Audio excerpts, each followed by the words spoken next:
Good morning, guys. Okay, so we need to talk about Bitcoin's massive correction and then the bounce that led up to that. So it's going to be an interesting day because obviously there is a little uncertainty. Are we now bullish? Are we now bearish? Because the market basically just rallied out of nowhere. So let's have a look at those. Have a look at the charts and we'll take it from there. So a quick recap from what we said yesterday. The rule was, as I explained to you, you need to be bullish at the bottom of a lateral range. And I marked this out. I gave you guys, let's just do this structure. I gave you guys the support resistance zones, and I explained to you that the market will test the bottom of the range. You need to be bullish, and the price could revisit the midpoint of the range, which means from a 4-hour time point of view, the trend is still bearish, but you want to look for the rejection at 104 thereabout. Okay.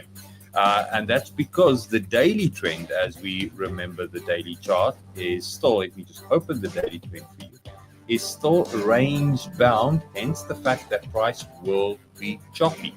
So this was the prognosis from yesterday's analysis pointing to that. So everything is still moving in play. Okay. Now, if we continue on, we also said to consider wider stops, take profit earlier as Bitcoin will chop you out. So we traded yesterday in the Discord. We went long, frustratingly so. Sorry, I'm on the right. Where did we go? We went long. Where's my setup? We went long, went to TP, and then it took us out and then ran with us. So the frustrating thing is, for just the fact that we were a little bit too greedy, that much price action, after we got TP1, the market then went and kind of did an amazing rally. So trading, as I always say, is hard because you end up missing out on some of the moves sometimes. Because this happened, past my working day, 7 at night, 8 at night, 10 at night. You have to have a healthy relationship with trading. You can't do it 24/7. We're not sure. Okay. And then I'll also explain to you guys that, from Bitcoin sell-off could create bottom signals for altcoins. So if we push a little bit lower, we could see that coins like Ethereum, which means Ethereum now needs to create, just like Bitcoin, a lower low or a higher low or a lower low with divergence. So we're looking for this before we can really say that the alts are ready to move. So this pump with this dump that I'm expecting, and I'll explain to you in the stream why, could mean that most of the alts are going to find bottoms in positive. That's a big positive for us. Okay, so if you want to unpack this with me and interested to find out a little bit more as I go through various altcoins and Bitcoin, you know what to do. Smash the like, hit the subscribe button, share with a friend. Okay, and for those that are joining in live, hello and welcome, my friends. Morning, Renee. Morning, Chris. New name, Katrine. Good morning. Hello, Martin and Dean. Good to have you guys here. It's about 80 people joining in live, and the number is climbing as we're going on. So thanks.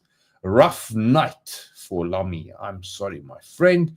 Did I have a rough night? I don't know. Maybe I just look this way. Trading is not. People come for the dream. Very few people stay for the reality, my friend. Okay. Just as a reminder, today's content sponsored by BloFin. You can use BloFin to support the channel content, as well as gain access to all my services, or most of my services, in the Discord regarding the live trade room and the BloFin spot trade group, which has been very quiet. Why? Because alts have been dumping. There's nothing you can do when you trade spot. You can only trade in a bullish trend spot. So hopefully this is now going to start kicking up and giving us some really good gains. So you get access to all of that by doing that. Links in the video description. And it's as simple as joining the Discord, going to the navigation channel, and getting the role. Okay. Everything you need to know is neatly written out there for you. Okay.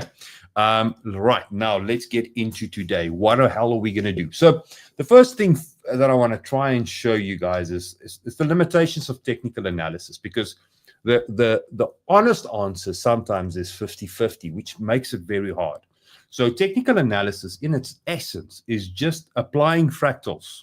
We're just looking at if this sequence of events occurs, this is typically what happens afterwards. That's what technical analysis is. So if this and this and this and this happened, then the probability is that that will happen again. Okay, that's what we're trying to do here. So let's have a look at this. So currently, our analysis is that the 4-hour is bearish. And it's based on the fact that you can see that, let's take away the RSI real quick. We've got supply that enters the market at these high supply zones. You can see, enters the market, gets tested. Enters the market, gets tested. And then that drives price into demand that gives us a massive rejection. So every time the market overcorrects. So it's telling you that the weakness is not necessarily in that of the bears for the overcorrection. It's that of the bulls, because when we come back to test, we fail to make a higher high and then make a lower low. And this confirms the fact that the 4-hour is still trending bearish. Okay, this is what we know. Now, looking at the past times or past performances to see whether something similar like this happens, you don't need to zoom out that much to get exactly where we were the last time. So the last time Bitcoin went to 100,000 and got trapped range bound, we had a very similar occurrence in the market. So you can look at it as again. Okay, so what did we have? We had supply entering the market, get tested. Supply entering the market, get tested. Okay, and after each and every time, the weakness was on the bulls side. Why? Because when we went back to try and test the zone where the demand came in, it failed. Test the zone where the demand came in, it failed. And only once it held did we see them move to the upside. So in fractal nature, technical analysis, if you simplify things, can give you an edge over everybody else, because typically what people want is they want to be able to copy this, paste it on where we are today, and have it just look like that. The market's never going to give you that. Okay. So where we're at right now, because we have the similarities, there's something else I want to point out to you. Now we're going to bring in the RSI, because when we look at the analysis, we need to look at it from a trend perspective, then from a momentum perspective, and then only can we apply a structure to try and say, this is where I want to enter. This is where I want to make or create an excuse to take action and have an invalidation and a take profit. Okay. So when we look at this, what do we have at the moment? We've got hidden bearish divergence. Now, I've cautiously warned everybody about hidden bearish, because it's the continuation of trend divergence. It's the strongest that there is. You always weight this over anything else. Strong bullish divergence, whatever you can find on whichever time frame. When you're trading on a swing, the 4-hour, if it gives you hidden, you bet that that's going to work, because statistically, that's the better option. Now, how does it work? Price cannot make a higher high, but the RSI does, showing you that there's a lot more liquidity ready to sell the market down. Okay. So we've got that. Now, if we reverse this and say, okay, that's good. We've got this here. What happened the last time round we had that? So I'm going to go back to our fractal play. Okay. The last time we had it, price couldn't make a higher high. RSI made a higher high. We sold off. Now, at that stage, when this happened, let's maybe zoom in, make it nice so you can see the whole picture. RSI, price not getting there, and price getting trapped in the imbalance. I should have marked this out as well. The imbalance, the area where the sell-off occurred. Okay. Price getting trapped in the imbalance, the area where the sell-off occurred. There you go. Okay. So then it means that statistically, the betting man in me, the trader in me, remember, no financial advice. I'm just looking at the odds. I'm just playing the odds, trying to look for the best one. Okay. The betting man in me says, if it's this fast, it won't last. Like we did there. We took that short. I gave you that play out, and it played out nicely. Took the short, went long, took the short. Okay. So now I'm saying that for me, it's the exact same environment. It's too fast. It won't last. We could probably go bounce back at 100 and then maybe have an attempt to go on. But the betting man in me says that you need to play the short game. And the short game is very simple. What you don't want to see is price go and make a higher high. That's it. So your 106,500, which is always been on the weekly time frame, you know, and on the 4-hour time frame, a pivotal point. This is just a neater drawn chart, but it's the exact same thing. That area is the important level, because until we go in that range and start trading there, the trend is bearish, and you have to bet that the bull's going to fail. And I'm putting money where my mouth is. I'm still in my short, irrespective. It went almost to break even. At this stage, we were sitting almost at about $30,000 profit. I'm not concerned about that. I want more. Okay. Now, why do I want 97 as a probable area for where I'm going to take profit? Let me explain this. So if you look at Bitcoin on the weekly time frame, I'm going to just do weekly, and I am going to go, no, maybe let's do monthly. It's probably the better way. And what I will do is just quickly, let's see if it's going to be too messy. No, it's not that messy. Okay. So I'm going to leave all the technical analysis on there. Maybe I can just do this so that it's at least clean. Okay. Let's take away the brush strokes. Let's clean up the screen. Then at least you guys are there. I'll leave the short position on. Okay. So on the monthly time frame, bring in the RSI. What do we have? Monthly hidden bearish divergence. So where's the pivot? There's the pivot. A strong bearish divergence. There's the pivot. 102. Okay. One can argue that because it's a double top, you'll give it the benefit of the doubt and give it the 97. And that's where I want to be. So I'm expecting that this month, I mean, there's still a lot of time. Create a doji. We can create another month with the doji. Once you leave the doji, that's when the trend only occurs. Leave the doji. That's when the trend occurs. Okay. Now, it's too soon. There's still 6 days left of the month, guys. But statistically, those are important things. Once you leave the doji range, the trend goes. Okay. So that's it. So 106 is almost my draw. The 96 is my line drawn in the sand. For if we go below that, I expect deeper retraces, then 50s and 60s. Then this monthly structure is going to go through stuff like this. Then you're going to seriously see bearish candles and. I don't want to go there just yet. Okay, for various reasons, I don't want to go into them too much. But if you follow the content regularly, you know all of them. Okay, so that is the play. So now you have your playbook for today. Kind of know what my game plan is going to be. And I'm going to be in the Discord taking these trades with everybody. So let's take away the brush strokes, finalize the screen. Let's bring it all back on. Okay, there you have it. And that's it. So that's the play. And I want to see demand hold somewhere on these support and resistance areas. So if it can hold, great. But I'm expecting a short-term retrace at minimum. Okay, there you have it. Over to you. Let's see if there's any questions in the comment section. If no, we'll quickly have a look at a couple of alts that has maybe nice pump potential, and we're getting off the street. Okay, so let's quickly see. Nothing. Louis, Dennis, Stanku, more people joining in. There you go. Okay, right, guys. So let's quickly then have a look at some of the BloFin pairings. So what I do is I tend to, for everybody in the Discord that has it, I create this BloFin sheet with all the coins, and I categorize them: bear, kangaroo, bull, simple, and new listings, to simplify things so that you know what is the general narrative regarding coins. Now, the ones that are at this stage bullish is based on the following idea: that it's already got an established trend, and I'm looking for hidden bullish divergence to emerge so that I can trade the continuation. Okay. Now, all of these you can see from the pivot point of view have got hidden bearish divergence. And that's why I expect the market to give us another sell-off. Another sell-off, build a base, get quiet so that the moving averages for people can kind of line up, so that when we do break out, always going to be late, guys, always going to be late, but when they do break out, the bull trend, which is still there, can resume. So Aerodrome potentially has more bullish momentum going forward. Okay, so Aerodrome would be a really good candidate for me. Okay, Bitcoin Cash was flying just before that, and it does have the same fundamental. So I'm waiting for hidden bullish divergence to occur. This thing needs to go down and retrace a little bit more because the pivots is quite low.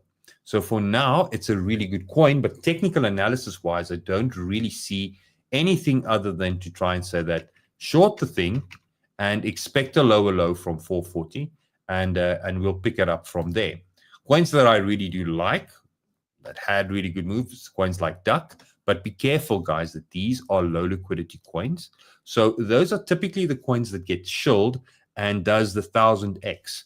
But you don't enter with $10,000 on these kind of things because they're so small and unproven. Next month, it can be delisted, you know, if the coin just dumps out of nowhere.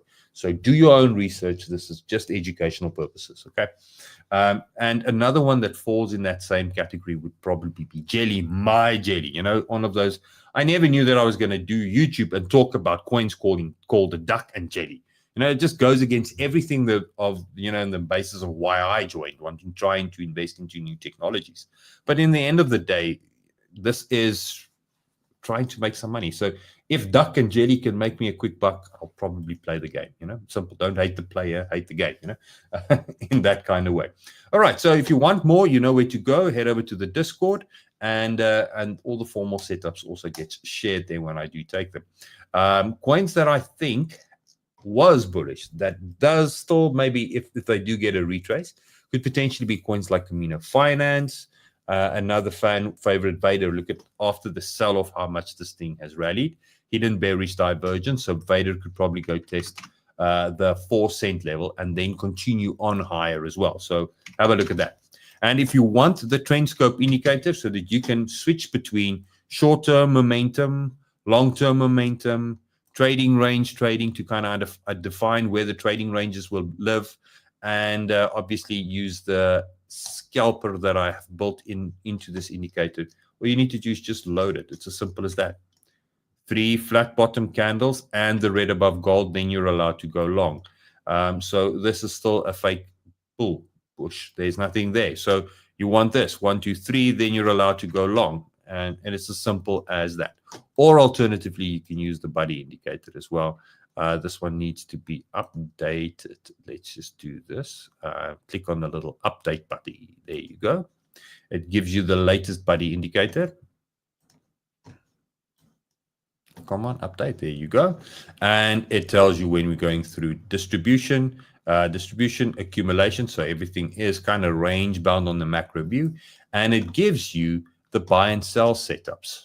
Okay, so go short there between the purple lines, stop above red. TP1, TP2, TP3.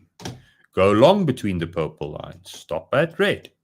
TP1 didn't go to the other TPs, 2 and 3. There you have it. It's as simple as that, and it functions on the trade setups that I use with you guys on YouTube. So it's your buddy. It's with you to kind of suggest this is what I would typically be looking for at that specific time. All right. And that you can get access to if you have a BloFin account. There you have it. All right, guys. Thanks so much for taking the time, spending it with me. I'm going to head over to the comments real quick again and end off the stream. So if there's nothing else, let's see. What's your gut feel on XRP? Look, I think it's going to function in a similar way than any other altcoin is that, you know. XRP has got a huge community, has got a lot of fundamentals behind the XRP army. And I know that the legal case has been postponed, some sort of case law. And probably if you're in XRP, keep an eye on those news events, because that's normally when XRP builds a range, so it gets quiet and stuff. And then up until the day, as soon as the news drops, it's like the lubrication, just helps price move on. So just keep an eye on that. Is there still time to get on the ETH long?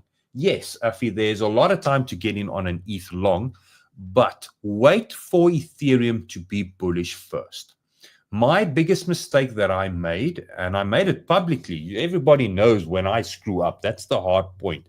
You know, when somebody else screws up, it's quiet. It's just you and your portfolio. But if I get it wrong, everybody knows. My biggest mistake was that I was looking at ETH breaking out at $3,300.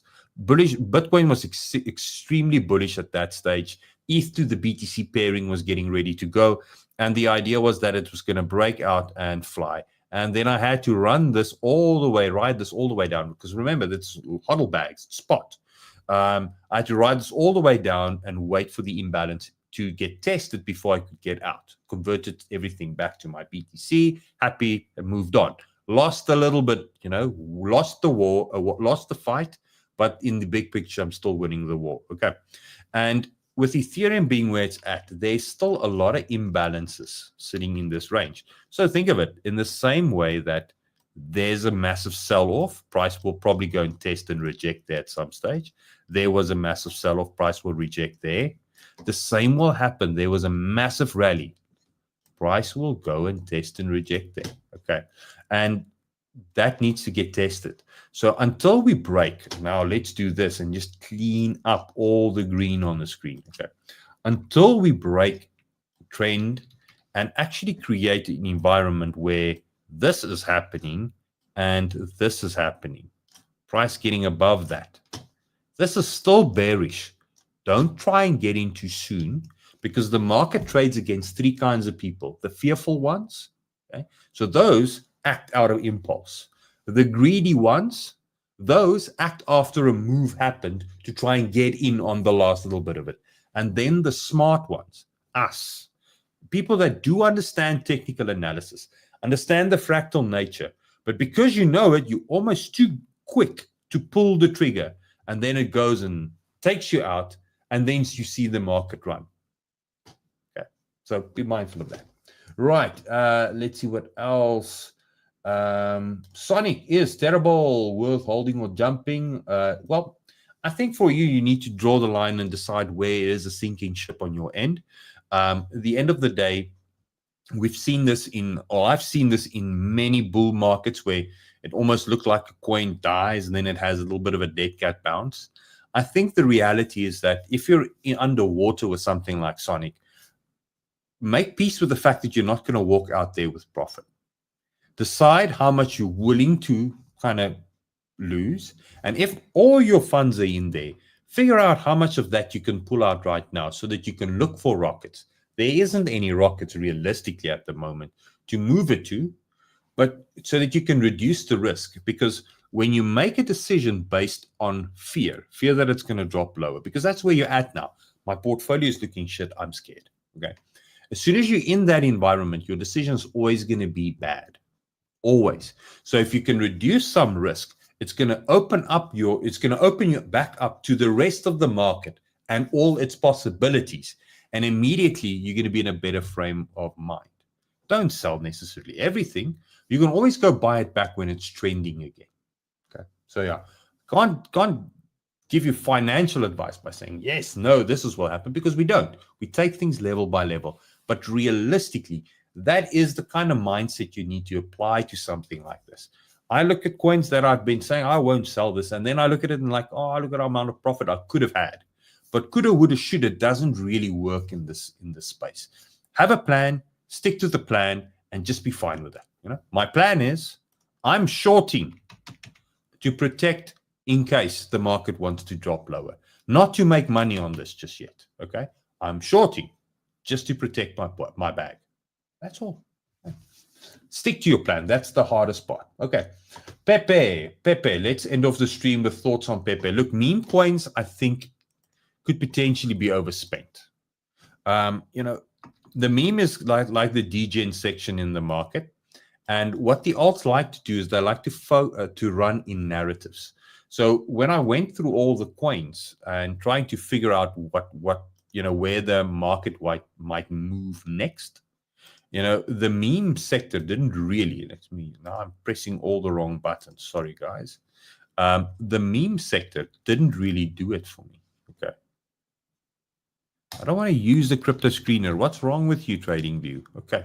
The meme sector didn't really do it for me. So let's switch all this off. So all the bullish coins, they're not really in the meme area. So I don't know, guys. Maybe there will be the new hot coin, because that is the thing with this, the new hot coin, and look for that perhaps. It's just a thought. Okay, just sharing that. Okay, there you have it. Have a look at say those coins. I tend to chart in the Discord, my friend. Go and join. Get me there, and then I can look at all those stuff for you. Right, meant to short. Okay, so Afi wanted to short ETH. Yes, you've got the hidden bearish divergence. You've got AFI. You've got everything that you need to pull the trigger on a short freeze, because there's definitely potential for short. Okay, there you have it. Thanks so much, guys. Thanks to each and every one of you guys. Stefan, Chris, Louis, there we go, or Dennis, all of you guys joining in live, about 260 people joining live. If you found the content helpful, you know what to do. Hit the like, hit the subscribe, and share with a friend. Let's help grow the community together. And come and join me in the Discord. Compliments of BloFin. Cheers, guys.